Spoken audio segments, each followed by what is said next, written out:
waktu saya dikeroyok tanggal 7 September 2015 itu mereka bersama-sama, ya, Apandi Nofrijal mengeroyok saya, ya, dia tarik tangan saya, dia kepiting leher saya, dicekik leher saya, dan ditarik saya sehingga kepala saya kebentur ke pintu. Ya, Apandi 2 kali nonjok bibir saya, Bono kepiting leher saya dan sambil mencekik saya, dan Pandi menonjok kepala saya sebelah kanan. Status Apandi Nofrijal itu sudah tersangka, tapi sampai saat ini dia belum ditahan. Sudah berapa lama kasus ini, Bang? Kasus ini hampir setengah tahun. Ya, ini yang saya pertanyakan, apa ini prosedur? Ya, prosedur itu seperti apa? Ini masih di Polres. Ya, saya ke Propam, baru saya dipanggil penyidik waktu itu, ya, Bapak Miskan. Begitu ditelepon dari Propam, baru saya dipanggil, diminta keterangan saya. Ya, penyidik pertama diganti.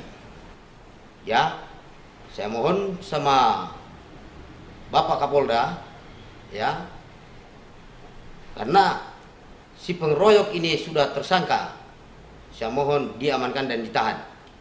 Kalau tidak ditahan, ya, apa saya yang nangkap dia? Ya, saya serahkan ke Polda. Karena di negara kita ini tidak ada yang kebal hukum. Terus bagaimana tentang Bono, Pak? Tetap Bono, ya, ini status tersangka ini pasal 170 pengeroyokan. Sekarang yang jadi tersangka hanya Apandi Nofrijal. Pada saat pengeroyokan tersebut di ruangan itu ada siapa aja, Bang? Yang ada di dalam ruangan itu, ya, saya, Bambang Indrawan, Asep Mulyana, Laberto, sama Abu, Bono, sama Apandi. Oh, jadi selebihnya saksi yang dari Bono itu tidak melihat sama sekali? Oh, tidak melihat, karena mereka tidak ada pada waktu itu. Ya, yang ada di dalam ruangan itu hanya kami 7 orang, ya, yang saya sebut namanya tadi. Ya, itu keadaan pintu itu tertutup. Sekarang permintaan Abang dengan tegas ke pihak Kapolda sendiri, bagaimana untuk penegakan hukum ini? Saya mohon kepada Bapak Kapolda, ya, ini harus benar-benar menegakkan kebenaran, keadilan. Ya, karena saya korban di sini. Ya, saya harus mendapatkan keadilan. Ya, jangan pasal 170, ya, tersangkanya hanya cuma 1 orang. Ya, kalau tidak saya ke Menkumham, Bapak Yasona Lawli. Ya, kebetulan Bapak Yasona Lawli, Menteri Hukum dan HAM. Saya mau pertanyakan hukum ini mau dibawa kemana? Ya, hak asasi manusia. Karena saya dipukul pada waktu itu saya memakai seragam, memakai dinas, jam kerja. Ya, saya diperlakukan tidak sewenang-wenang. Kalau tidak saya ke istana, akan saya teriak. Ya, saya tidak ada capeknya dalam kasus ini karena yang menimpa diri saya sendiri. Ya, janji gubernur, ya, waktu itu kalau terbukti mereka melakukan kekerasan, saya pecat. Itu janji gubernur sama saya. Ya, tidak main-main saya. Ya, itu janji gubernur, Pak, sama saya. Jadi saya tagih janji gubernur.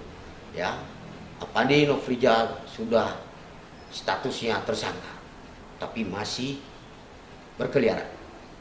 Ya, dan saya diminta damai. Ya, padahal itu sebenarnya bukan damai. Jadi komprontir dari Polsek Logan. Tapi kenapa dilakukan komprontir itu di ruangan KUPT Sunari M. Sinaga?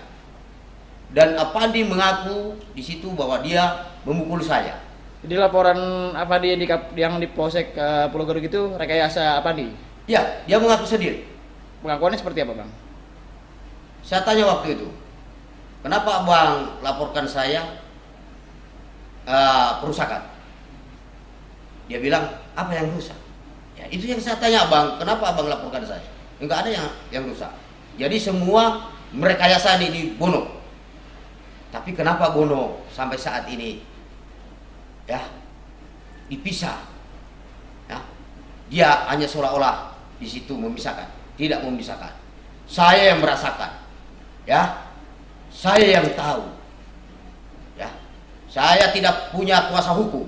Kuasa hukum saya hanya Allah. Saya tidak gentar, dipaksakan pun. Saya masuk penjara dengan rekayasa mereka. Sumpah demi Allah, saya tidak takut.